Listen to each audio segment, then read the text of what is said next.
Welcome to the Westport Library. Today's program will begin momentarily. Supported by Verso Studios, created locally and shared with the world.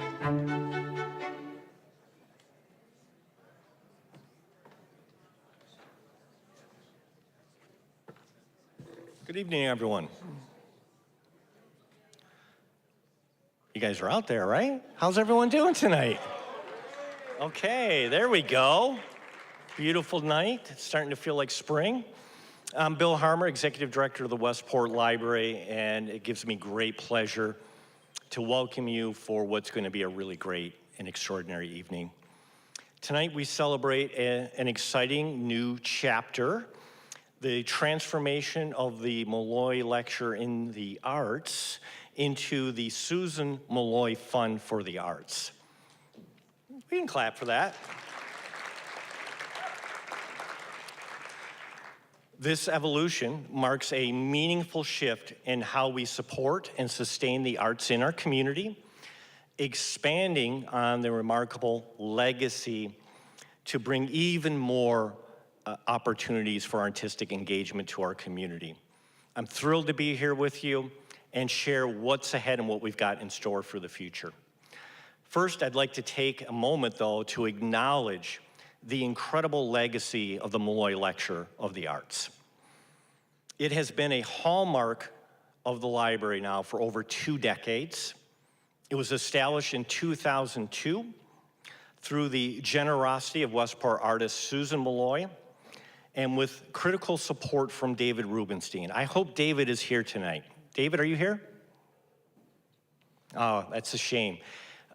Those of you who know David was instrumental in working with Susan to shape this legacy, and then along with friends Maggie Mudd, Lucy Johnson, Ann Sheffer, and others, helped to shape this annual lecture series that has brought some of the world's most extraordinary creative voices to our community. From the very beginning, David and Lucy and Maggie and his team worked closely with the library to set the bar very high in terms of the scope of this lecture series, curating a lineup of artists and thinkers who were not just celebrated in their fields but true visionaries, leaders whose work has shaped the cultural landscape. Their commitment to excellence ensured that each lecture was more than just an event. It became a catalyst for having meaningful discussions about the arts. And that high standard continued for nearly 25 years, with the library hosting some of the top luminaries in their fields, including Arthur Miller, Joyce Carol Oates, Clive Davis, Christopher Plummer, John Lithgow, Salman Rushdie, which was my very first Malloy lecture, Kelly O'Hara, and so many others who have left an indelible mark on literature, music, theater, and the visual arts. These thought-provoking, engaging conversations have captivated audiences of all ages in our community, sparking invaluable discussions and inspiring generations of artists and art lovers alike. Now, with the establishment of the Susan Malloy Fund for the Arts, the library will expand upon Susan's original vision, supporting not only thought-provoking lectures, but also a broader range of artistic experiences that will enrich our community.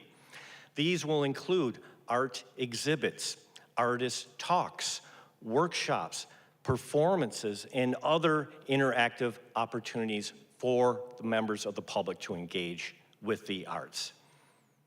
By expanding this initiative, we will ensure that Susan's commitment to enriching the cultural fabric of Westport continues to thrive for generations to come. Tonight's program will feature a dynamic panel of some of Westport's most beloved artists, moderated by our good friend, the esteemed Jim Naughton,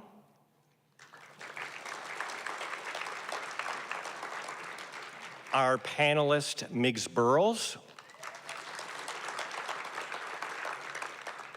artist Melody James, my good friend, Melissa Newman, and Gina Rattan, who is returning to Westport and traveled all the way from Michigan to be with us tonight. Each of our panelists, including Jim, will share their reflections on how Westport has shaped their own artistic journeys and discuss what makes this town such a magnet for creativity. We keep churning out fabulous artists here.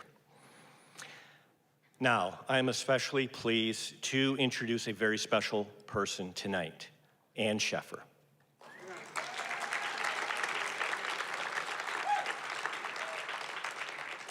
Ann is not only Susan's niece, but also a dear friend, and more than that, a true champion of all things Westport. Those of you who know Ann well know what I'm talking about. In fact, I would have a hard time thinking of anyone more passionate about this community and its cultural legacy than Ann Sheffer.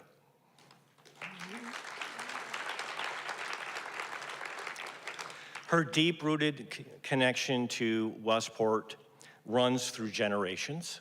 Her father, Ralph Sheffer, was the driving force behind relocating the library from downtown along the riverbanks here. A visionary move that transformed this library into the learning center and creative center of activity that it is today.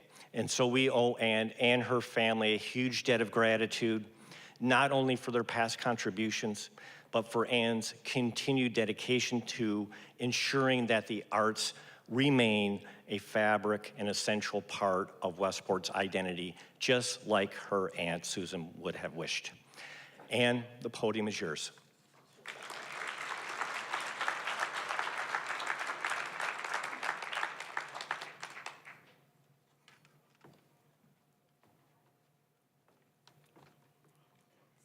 This is so I can be seen. Thank you.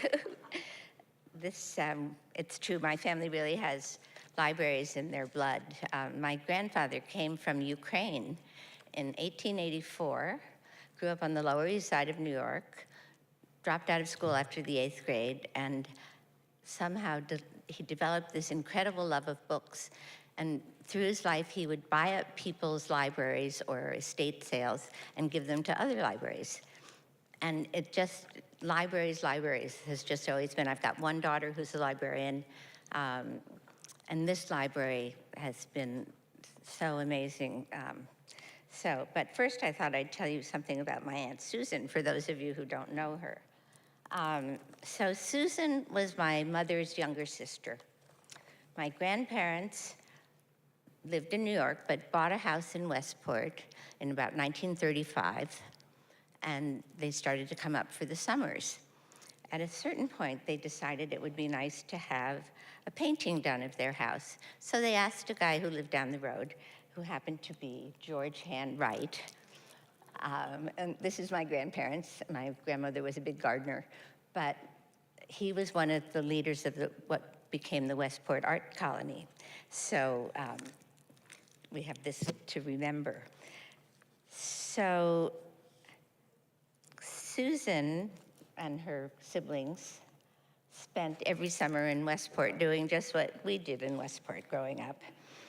And even after Susan went to college at Skidmore and studied art, studied at the Art Students League in New York, lived in Greenwich Village, painted a lot of paintings of buildings, she was very influenced by those summers in Westport. And I want to show you just a couple of pieces of her art. The beach, the boats, the trees, her garden, big gardener, more trees. And so Susan, this was really an arts colony in those days. And Susan loved to be part of it. She loved getting interviewed by Miggs. We thought of showing you a clip, but I think Miggs is probably too embarrassed to do it. But, and she also loved having shows at the Westport Art Center, and she was one of the founding members of it. And then, you know, she had all kinds of, she was always trying something new.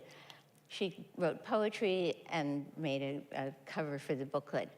She took statements and sayings and poems that she liked and made them into art. This is, she loved to go to the orchestra. This is the New York Philharmonic in Carnegie Hall. And this is, of course, the Westport fireworks. This is Susan on her 90th birthday. Just incredible. Whoops, what did I do? Uh-oh. Jennifer? There she is. This great joie de vivre. And I think that what impressed me the most, what I loved most about her is that through all these years of being a suburban mother, they had 2 kids. She and her husband, Edwin, moved back to Westport. She did PTA, she did art center, but she painted every day. She had a studio always in her apartment or her house. In Westport, she was lucky enough to have usually a barn on the property. And she really believed this was her mantra. Part of the art of living is living with art. And there's probably a lot of you here who got one of these little paintings. There's, you know. But it really informed her life. So between the art and the library, when my mother died nearly 50 years ago, she had set up a book fund to buy books on the performing and visual arts at the library. And so, of course, Susan designed the book plate. And it was really Vita Brevis. My mother died at age 54. So I'm hoping that the spirit of these 2 sisters, we can not stop doing the lectures, but just broaden what they can cover. And it's been wonderful to see the response to these programs. And I hope that will continue. And so now we're going to hear from some of the people. By the way, I set up, this is Art for Loan, if you're interested. And it's in the Library of Things. And it's some of Susan's prints, and you can check them out for a couple of months if you want them. Now, let me tell you a little bit about this sign in here. Miggs Burroughs and Anne Chernow had a column in the Westport News for a number of years about goings-on in Westport. So Miggs made a sign. He just drew it, and then, of course, he photoshopped it onto the bridge. So that was the sign. So I thought, well, that's a shame. We don't have a sign. At the time, I was living in Palm Springs, and I was working with an artist who made wonderful, humorous street signs. And so I commissioned him to make this sign, brought it back to Miggs. I discovered that the artist, who I had met in Palm Springs, went to Staples with my daughter. I mean, it's like, so Westport is everywhere. So I'd like to ask the panelists to come up, and we're going to continue this discussion. But first, I would like to show you a little clip from Twilight Zone. Can we hear it? Imagine, if you will, a town that awoke one morning to discover that all its art and artists had vanished. There were no more paintings, no music, theater, or literature to be enjoyed. It was a town without a culture, a town without a soul, a sleepy little village called Westport in the state of stagnation, better known as the Twilight Zone. So here's a better clip to remember this by, if it works.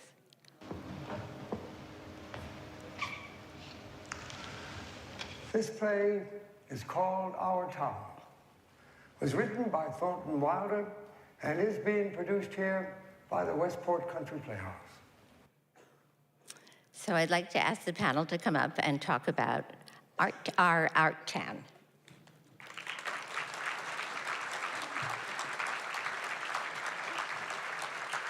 That was great.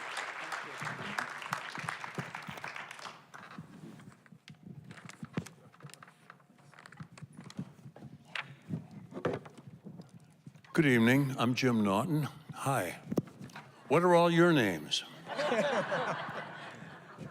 Well, what we're going to do is have a little discussion here. The four people to my right are all distinguished in one way or another in the arts, and most of them, maybe all of them, are products of Westport. I'm a product of Connecticut, but I didn't grow up here. But I've prepared a little thing at Anne's request to describe how I found myself here, and then we'll have a conversation with each of us. And then there'll be a little music at the end of the evening before you go.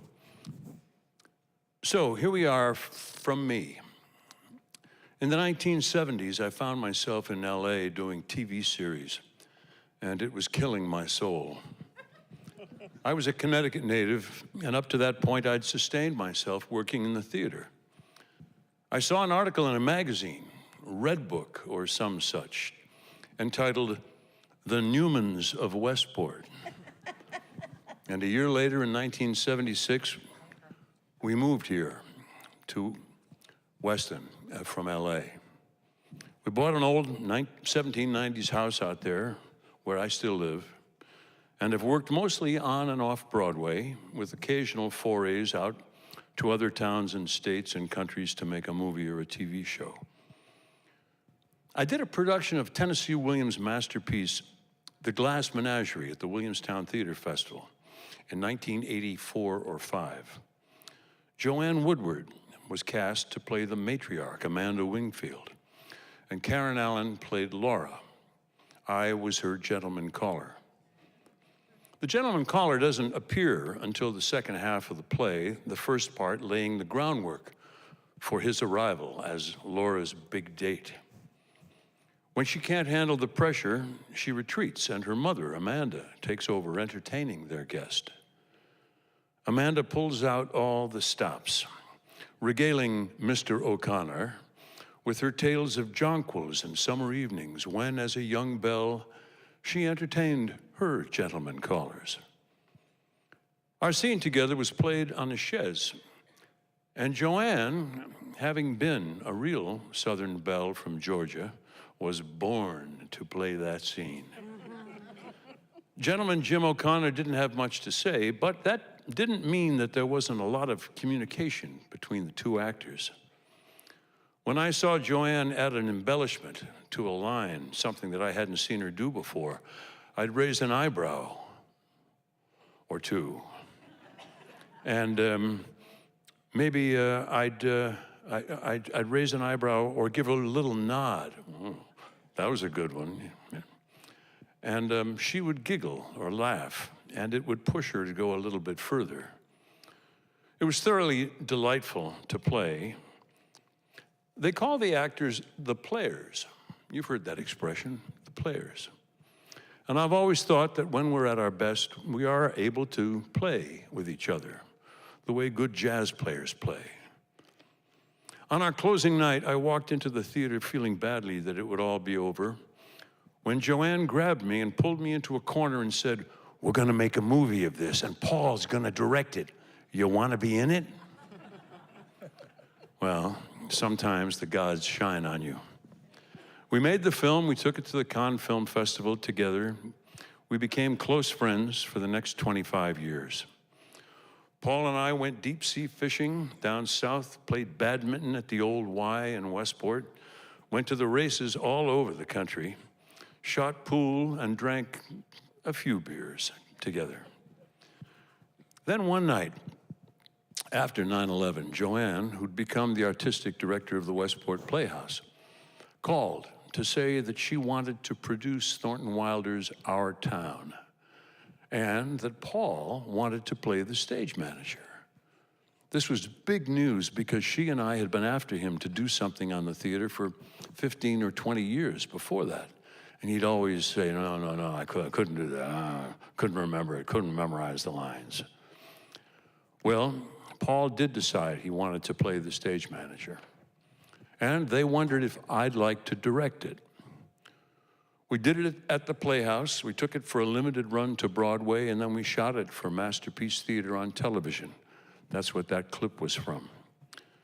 I cast it with nearly all Westport Weston actors because there are so many here in this town, in the artistic community of Art Town. My daughter Kira is an actress and a director. Her son is a pretty good baseball player and a drummer. My son, Greg, has become a singer-songwriter with his band, The Sweet Remains. And he's also become an actor and a director. Yeah, The Sweet Remains, sure. You see him at the Levitt Pavilion, right? Huge fan.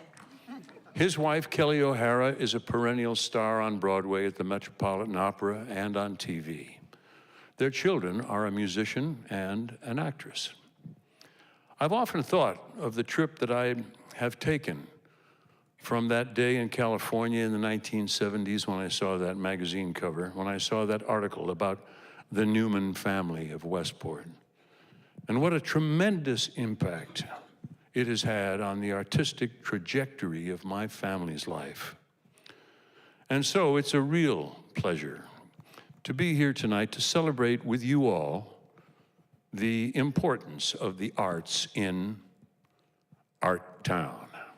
Thank you.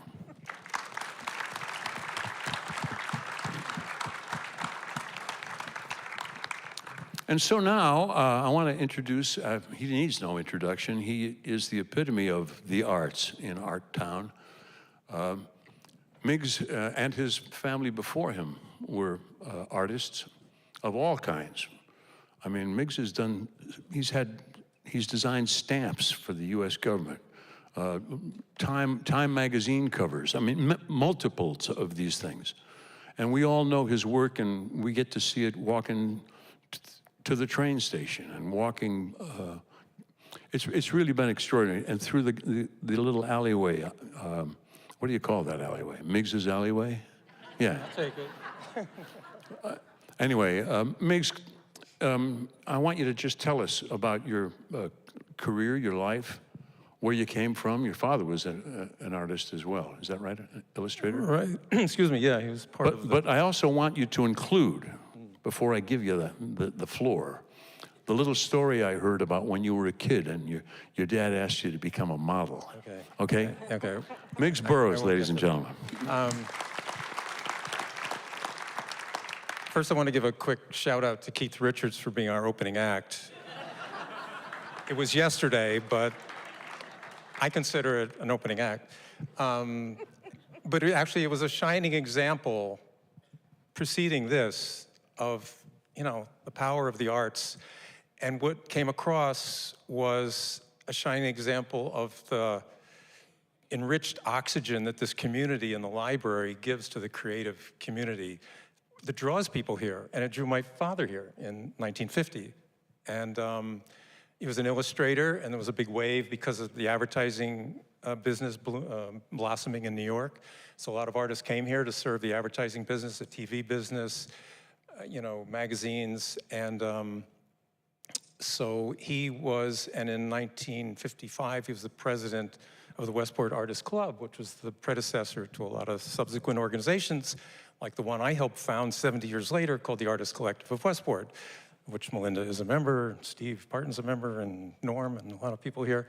But yeah, so he worked very hard at home. But yeah, to your mention of that. So in those days, in order to save money, the artists would use friends, neighbors, and family to photograph.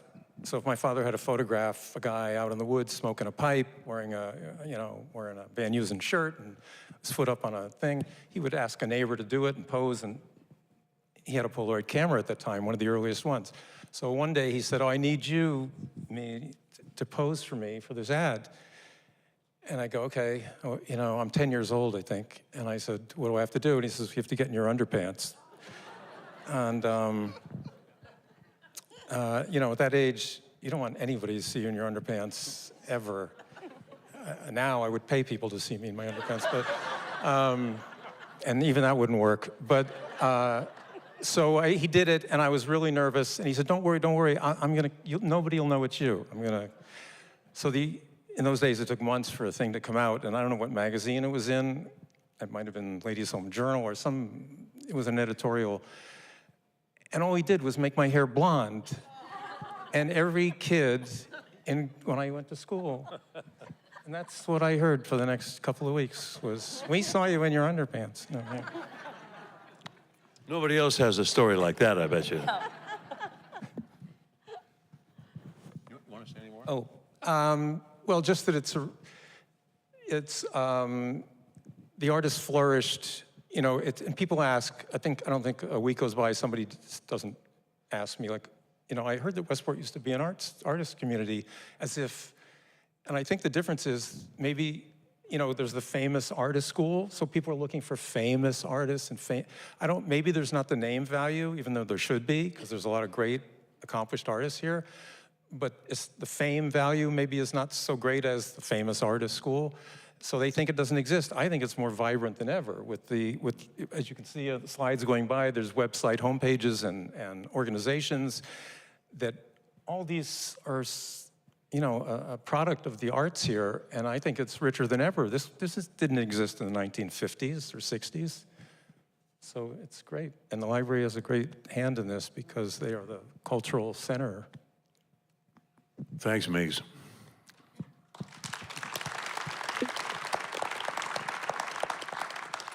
Next up to his right, a young woman named Gina Rattan, who is a product of Staples Players, is that right? Among other things? Yes. And she has carved out for herself just a unique and really interesting career, working with people in the business, actors, and speakers, people who get up and do public speaking.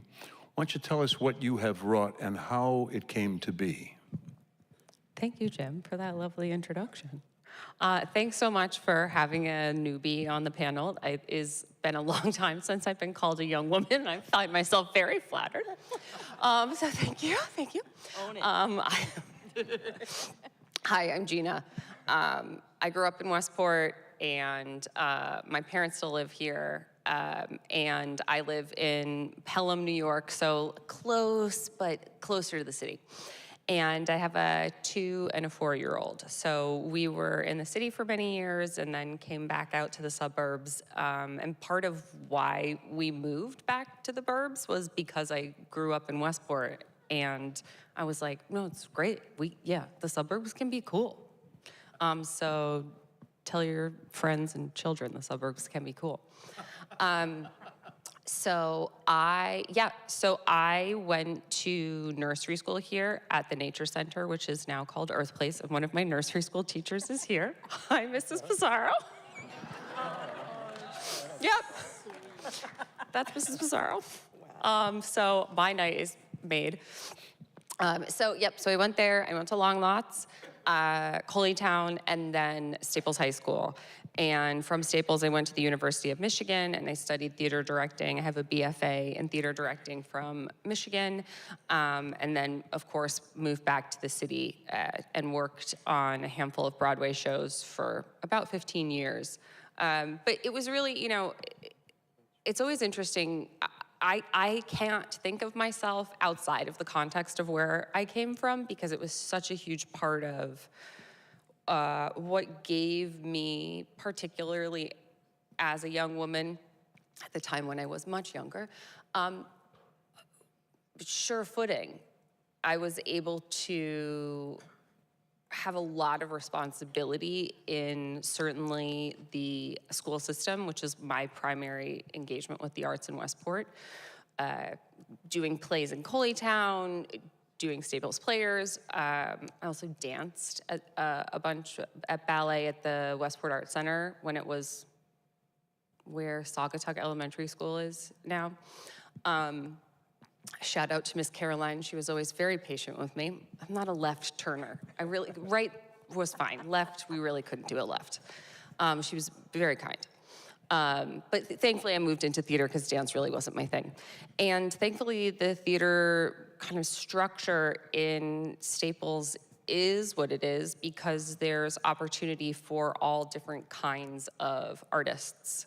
Behind the scenes, scene painters, crew, lighting, and as well as on stage. And so it's really kind of a special program, but it's more than that. I think it's also that there's a space for kids to fail. And that's so not a part of how Westport tends to identify itself from an academic perspective.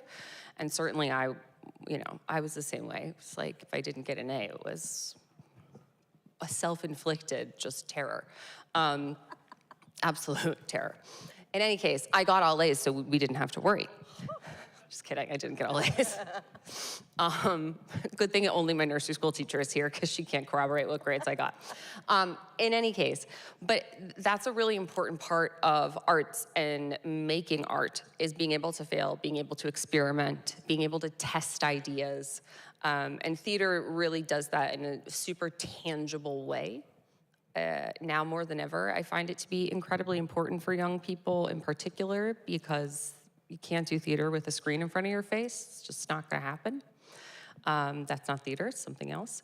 So I recently had an opportunity to work at Staples for the month of January. I directed A Wrinkle in Time. I don't know if you're familiar with the book. We did a stage adaptation of it at Tokay Hall. It was super fun and really created as much as I possibly could, knowing that there was a performance at the end, a space for kids to have agency, to try things, to contribute, and to follow through.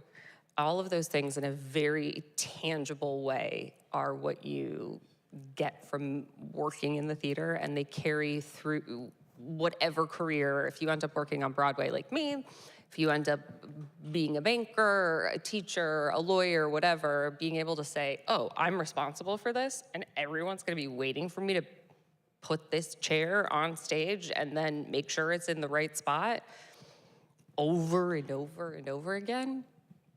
Yeah, sometimes, it took weeks to get, but they got it. They would get those chairs there, my friends. What can I tell you? So yeah, I'm really happy to be here and sort of just give you a perspective on what it's like to fail making art in Westport because it helps you succeed in other parts of your life. I like it. I like it. It's really important. Next up is a gal I've known since she was a kid. Gal. A gal. I'm a gal. Well, the guy next to me is a guy. Yeah, I know. I could have called you a Guys doll. and gals and dolls. You're gonna call me a doll. A doll. Doll. A doll. Doll. Yeah. Okay. I'll get to She that. is a very talented artist, and she does it in many different ways. She's a terrific jazz singer. We all have seen her at the VFW Post. Have you seen Melissa Newman down there? She's also a fine artist and a terrific potter. And in fact, a couple of years ago, my wife Sarah and I decided that for our anniversary, we wanted to give each other one of Lissy's pots. So we bought one from her and gave it to each other. It's a nice way to... Pot. We were in a dark alley, and I sold you pot. Yeah. A pot. Yeah. Well, that's what you were doing in the alley. Anyway, I waited and waited. I got a question for you, Lissy, okay?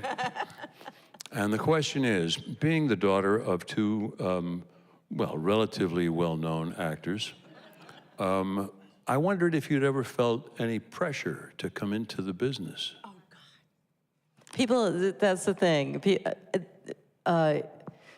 If you look at my Wikipedia page, it's great. I'm conflated with another Melissa Newman or two. And so I literally got fan mail for my work in Bonanza. and Perry Mason. And I actually found, I tried to track down Melissa Newman, and she had passed away. But yeah, the numbers wouldn't have worked out. But yeah, of all the, like, I do every other kind of art you can imagine, anything, any other kind of art, minus that kind of art, because like, why would I? I was in a couple of films. My parents, you know, Mr. and Mrs. Bridge, they needed someone who looked like my mom. So guess what? I also did a television thing called See How She Runs with my mother. That was like a Hallmark or something or other. That's pretty funny. But yeah, no. Your sister Nell was a kid in the movie that your folks did out in Georgetown, right? Yeah, that was the amazing thing too, that, you know, one of talking about, you know, Westport and keeping it local is that my father filmed 2 films really in the interest of, I think after his film trajectory just took off, really determined to show the world how incredible my mother was, and so we found projects to work with her. And they did a movie called The Effect of Gamma Rays on Man in the Moon Marigolds, which they filmed, I think, a lot. They filmed in Bridgeport. They filmed, you know, very much in the area. And then also Rachel, which was written by Stuart Stern, who actually lived in Westport for a while. He you know, followed them here. But the point was that he wanted to make art. He wanted to make movies that were more artisanal, and I think that happens more now than it did a few years ago because of, you know, there's so many more opportunities. But he wanted art where people all came together. They worked for nothing. They and then they would come to our house and barbecue and talk and hang out, and so it really felt like making art. And everybody was invested. And my sister, yeah, I was in it. My sister was in it. I mean, I was in the back row. She's like, you were an actress. I was like, is in the back row. I was like 5, playing a butterfly, going down a hallway as a school child. I don't know if that's makes me a thespian or not, like full-fledged, but every other kind of art, yes. Yeah, talk about some of the other forms of art that you do besides pottery, and go ahead. Yeah, I was going to say that what was amazing for me was to be raised in this incredibly artistic family. You know, I bought the house for my parents in we bought it like 30 years ago from them, and they bought it in 1961, the year I was born. And I just remember, you know, pots and pan leaks everywhere. My parents were like, we're thespians, like we don't care about, you know. And then we moved in and like tore the ceiling out, and we're like, oh, well, that's why. But yeah, it was like really, you know, burgers and, you know, my dad cooking steaks and my mom making omelets. And but what they loved about Westport was that there were they didn't want to be in Hollywood. They didn't want to deal with all that stuff, and they were really surrounded by artists and writers. So I got to grow up with that. I got to grow up with Stuart Stern, who wrote the screenplay for Rebel Without a Cause, just you know, telling us stories and making art with him in, you know, for my entire life until he died in his 90s. Frank Corsaro was an opera director. He was at the house a lot. I mean, artists and writers, more theater oriented than movie oriented. And my parents also, they're very seamless. There was, you know, my parents, they drew pictures. I mean, Miggs, I know one of those pictures is I got my parents to do the birdhouses. I don't know if anyone remembers the birdhouse auctions. And I would go to my parents, and I would paint a birdhouse white, and I would hand it to them, and I would hand them markers, and I would say, you know, you have until Thursday. And they took it really like that, in a whimsical way. They made wonderful, wonderful things, and then I would take them back, color them in, and then spray them. And but my dad drew pictures. He was a wonderful writer. My mother was an amazing writer. There was my mother painted. I mean, she you know, she sewed her own dress for the Academy Awards, for the Oscars that she won. Say what? She danced. And she danced. Oh yeah, she danced. She wanted to be a ballerina, and all she wanted was baby ballerina. And she danced with at Bambi Lynn's studio, which is on the corner of Campo Road. Yeah, Joe DeJesus's. I just told my mother the other day that I started taking basic, and when I say basic, I've you know, I keep lifting my leg up and thinking it's way up in the air, and then looking in the mirror, and it's kind of embarrassing. But with Rita Corridon, who's an amazing dance teacher, and I told my mother this, and my mother's had dementia for, you know, whatever, 15 plus years. And I told my mother, I was like, Mom, She always wanted baby ballerinas, and she ended up with all these cowgirls. It was terrible. And I said, Mom, I'm taking ballet lessons. And my mom and I took ballet lessons together, and she went like this. She looked up, and she looked at me, and she smiled. It's like, finally, I'm 63, and I'm going to be a ballerina. No, probably not. But in any case, what I love is that everything was seamless. Art is art is art is art is art is. And I realized I didn't ever have to make a decision. So I'm a sculptor, I would say primarily a sculptor, and also I was a jingle singer, Robin Bateau, who is amazing. There's a whole jingle writing crew in the area too, and they're really talented musicians. And I did a jingle with Robin Bateau. He said, "Want to sing a demo?" I said, "What's a demo?" And I went into New York and I sang a demo, and it ended up on the Super Bowl. And that's how I bought the house for my parents. Like I wasn't lucky enough, right? But yeah, and just, so the art, I never had to explain myself to anyone. I could be an artist. My parents were the first people I always thought of when I wanted to share art. But just bringing it back to Westport, Miggs and I were trying to remember, there was a little art barn place. It was up the post road towards Stu Leonard's, still in Westport, and there was a little place where you could go. You could take pottery, you could do sewing classes, you could do painting, and that place was amazing. I think when I was in school, I remembered that there was an art teacher named John Filato. Does anybody? So it must have been like Coleytown Middle School. No, I was only in Coleytown, but I stole an art book from him that I still have. It's like an animal drawing book, and I stole it from him, and I scribbled his name out, and I still have it. And then I just looked him up, and then he's still. I'm not giving it back, though. But anyways, just suffused with art because of my family, but also because of the town. And there was, and then I just, there's so much art that I still engage in. We always do think of art. It was an artistic community, and but between the Artist Collective, Jazz FC, I'm gonna head to the VFW. I don't know about you guys. I'm gonna head to the VFW. There's not room for all of you, but I head to VFW after this to catch the second set.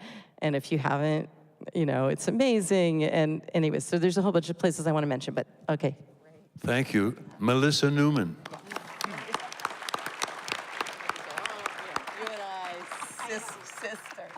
Here's another lady who was raised, I believe, in Westport. Weren't you, Melody?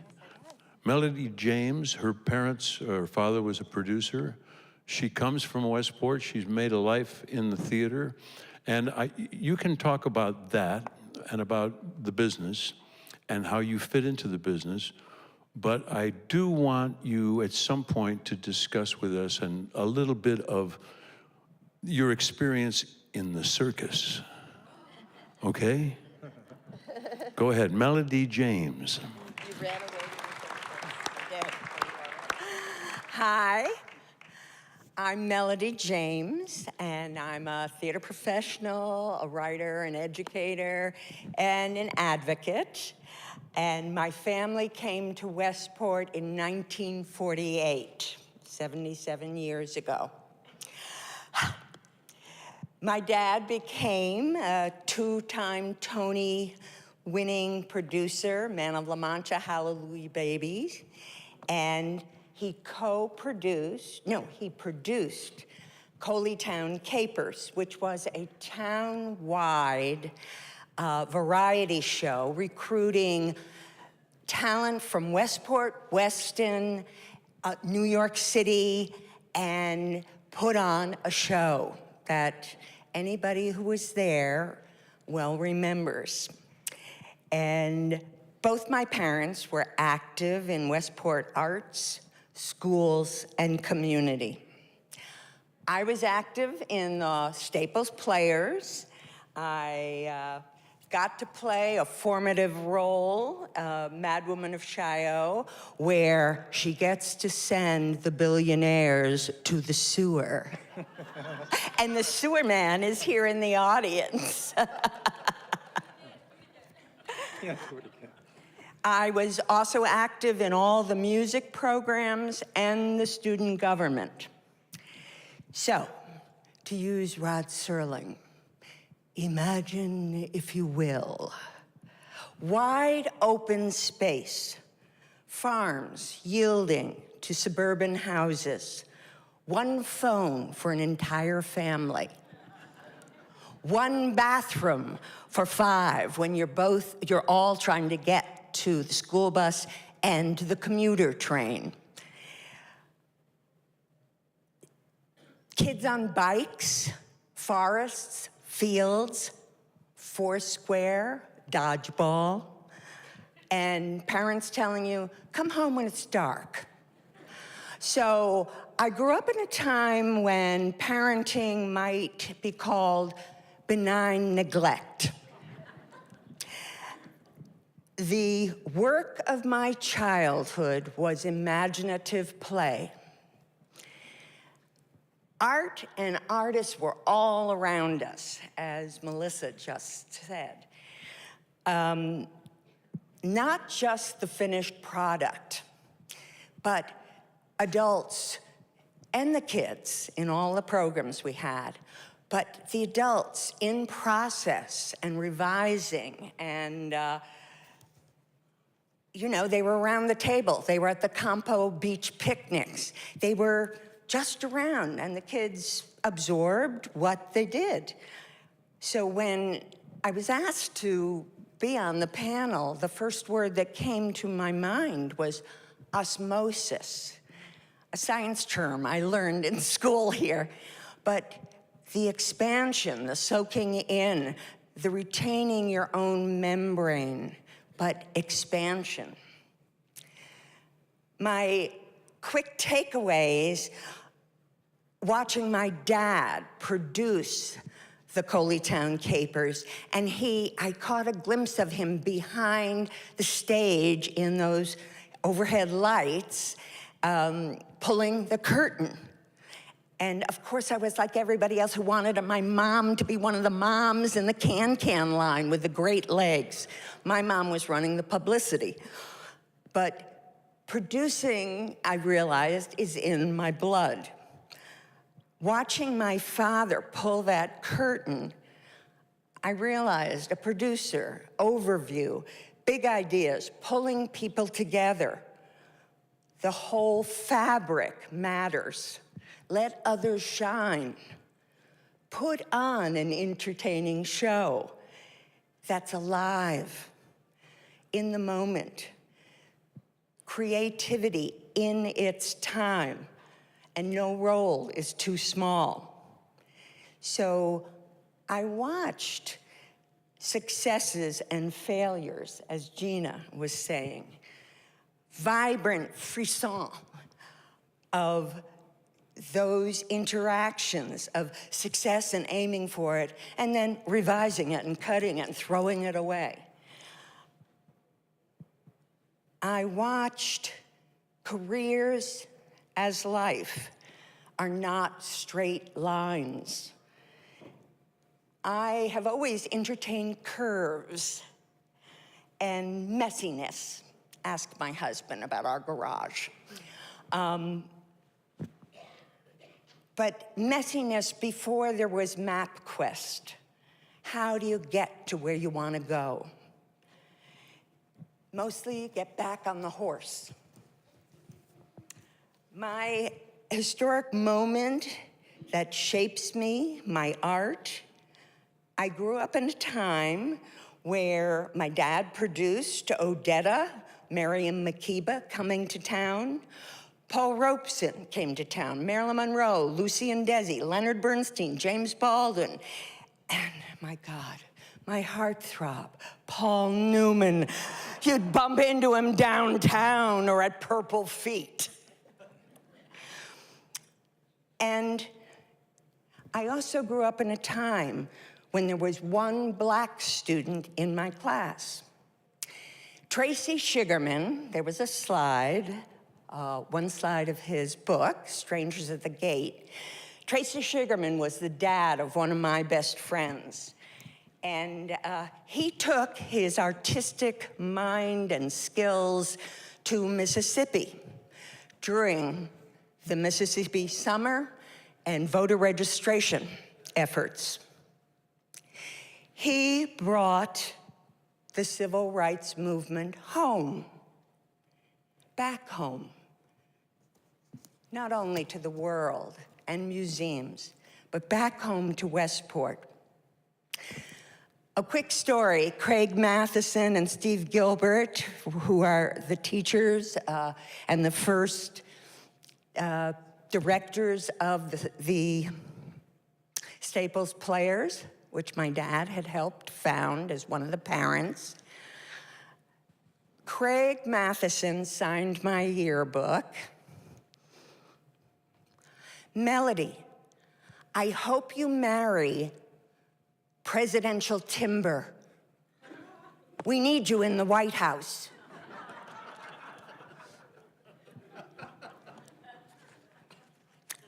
Yeah. And Steve Gilbert, the tech design wizard of a man, gave me a framed poster that still has been in every home I've lived in over my desk. A World War I poster, every girl pulling for victory. They saw me before I saw myself.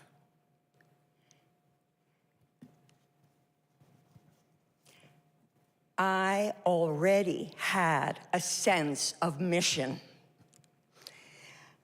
So, off I go to Carnegie Mellon, Carnegie Tech at the time, with some other classmates. And at the exact moment, my dad had returned to theater as a Broadway producer and could have been helpful to a career. I run away with the circus.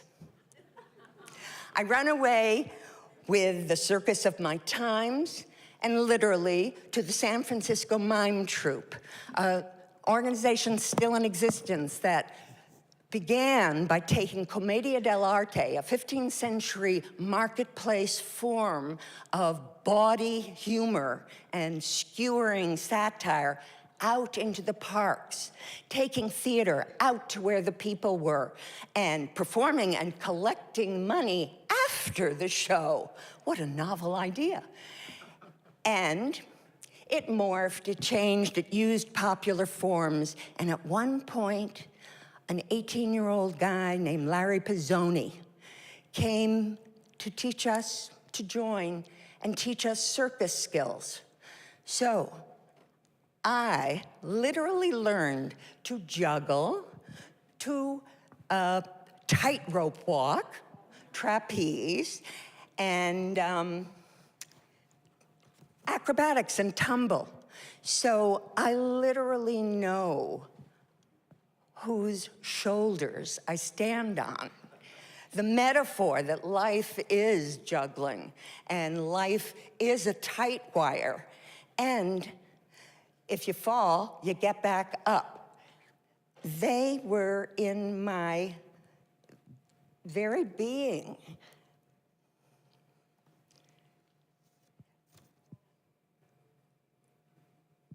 So, celebrity creds, the mime troupe. My father gets 2 Tonys and a Drama Desk Award and other awards, but I'm in a company that shows up in Time magazine and Life, and my father said, I guess you're doing something relevant. And we won Obie Awards, and we won a Tony Award too. And those are my people, my tribe, and one of them, one of the babies of our group, is now back here in Westport, and he goes all over the world choreographing Frozen, and his sister has a circus, and she choreographed Pippin, was up for a Tony. So it literally means that the metaphors work. I know whose shoulders I stand on, and they're in me, and I don't erase them. The gifts Westport gave me: be in the moment, your historic moment. Osmosis, drink it in, retain the membrane. Others should get to have the same opportunities I got. Everybody should get a seat at the table.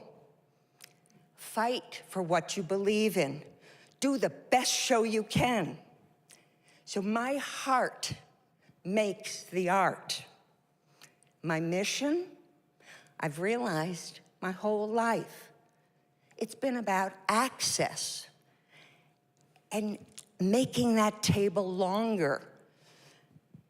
Every impulse springs from knowing whose shoulders I stand on, not erasing it, embracing it. Cross-fertilization is good. It's good. It makes better art. Make a commitment to the show. And everyone should get a seat at the banquet table of life. Melody James. Thank you, Melody. Thank you all. We're going to take a quick little pause where they're going to strike these chairs, and then there's going to be 3 songs. And the last 2 of them are going to be really pretty cool because they're going to be played for us by some young folks. Don't miss it. We'll be right back. 10 seconds. Jim, can I interject really quickly? I wanted to say, in listening to what everybody was saying about Westport, this is part of what I do for a living, so you'll have to forgive me for just a moment longer.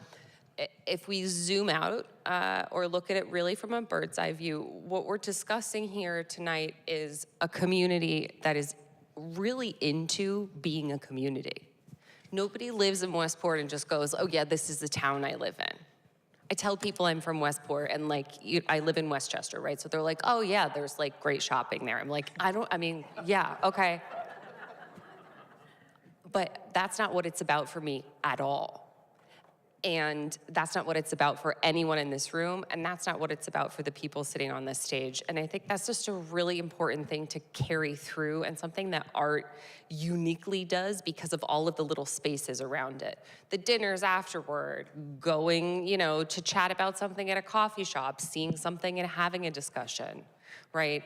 There's community space to do that, certainly here at the library, but this community cares about being a community.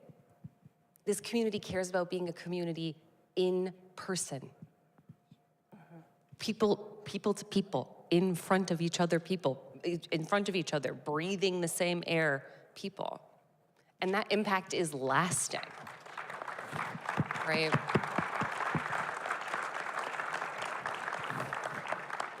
So, just as you're listening to the lovely young people play their instruments way better than I played the French horn in middle school, try to marinate on that.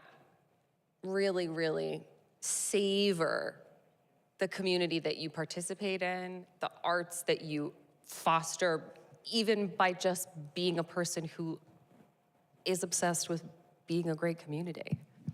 Because it really matters. And it's lasted for me, growing up isn't easy. Growing up now is next to impossible with the phones and the social media and the whole thing. So the support you get from Westport, this town raised me. It did. So thanks so much for coming. Thanks for letting me Don't go away. We'll be back in 10 seconds. Well, maybe.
And we're back.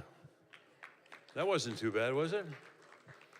I'm going to sing a song for you that's kind of fun, or at least I think it's fun. I hope you do too. The lyrics, I think, were written by the great Carolyn Lee, a famed lyricist. I'm being accompanied by our friend, the one and only Chris Coogan.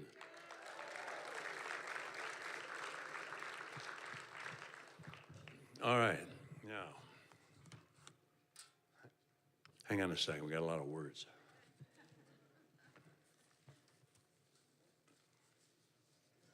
I don't know if I'm gonna need them, but they're here. Safety, you know. You ready, Chris? Oh, there's a little ranch house in the vale, pretty little ranch house up for sale. All the shutters drawn, tenants are gone, and thereby hangs a long unhappy tale. 'Cause he caught her in the kitchen playing Westport, a game indigenous to suburban life, where you grab a wife of whom you're not the husband, and someone else's husband grabs your wife. Now, some may claim the name of the game is Scarsdale, or Beverly Hills, or even Shaker Heights. But commuters from Manhattan call it Westport, a game that lots of our local leading lights play to while away the long Connecticut nights. Now, in that little ranch house used to dwell an advertising feller and his Nell. Children and a pup, living it up. Everything was sounder than a bell. Till he caught her in the kitchen playing Westport, between the washing machine and thermostat. The husband thought it really was an outrage. Said he, at least you might remove your hat. Now they may play the game that way in Great Neck. In Levittown, they would never find it odd. But there is not an architect in Westport who'd ever forget the cad who said, "My God, sir, I must have got the wrong Cape Cod." Well, now that they're no longer groom and bride, quoting from the New York Classified, are there any takers for 3 lovely acres of peaceful old New England countryside?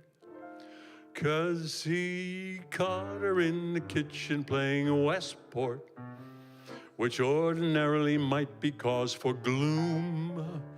The sanctity of wedlock's on the downgrade, but housing is enjoying quite a boom. Now they'll defame the name of the game in Boston, where obviously it's called a dirty shame. But in the fertile pastures of suburbia, the local dealers in real estate acclaim it's the best thing since the FHA. Hey, Westport is a grand old game. That's it. That's entertainment.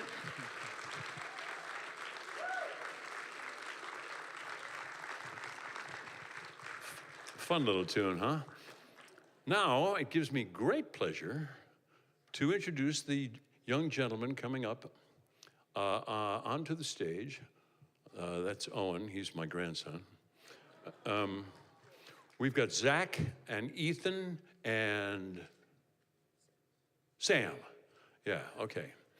Owen, Sam, Ethan, and Zach on the drums. Please enjoy them because these guys are playing this kind of music that they're gonna play for you, and they play it at our high school, at Staples High School. You ready? 2 songs, and then it's good night, everybody.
What a terrific way to finish the evening. How about a round of applause for these guys?